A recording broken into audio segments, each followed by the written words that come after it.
ကျင်းဦးလင်မြို့ရောက်ရှိနေပါတယ်အဲ့ဒါတော့ဒီနေ့တမီစီလေးရိုင်းမှတ်တယ်ပေါ့နော်ဒီဆိုရဲစပယ်မိတ်ကဆန်လေးပေါ့နော်အဲ့ပြောမစလို့ရှင်တော့ထောက်ဖို့ပန်းချန်နေနေချင်းဆိုင်မြို့ဘက်လမ်းမှာကိုမြရှင်ပေါ့နော်နန်းနာမှာရှိပါတယ်မီစပယ်မိတ်ကဆန်ရောင်းရမှတ်တဲ့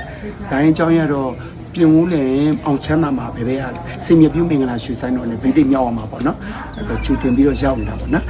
မနေ့ပြန်မှာပြင်ဦးလင်မှာအောင်ချမ်းသာအလူတရာယူစိတ်တန်းနဲ့ဒေါ်တင်ကြီးတို့အလူပွဲမှာ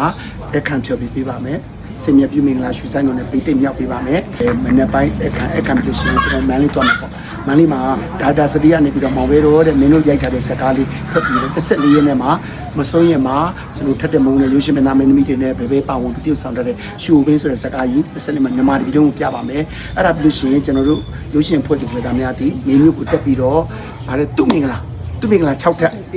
6ထက်စီးမှာကျွန်တော်တို့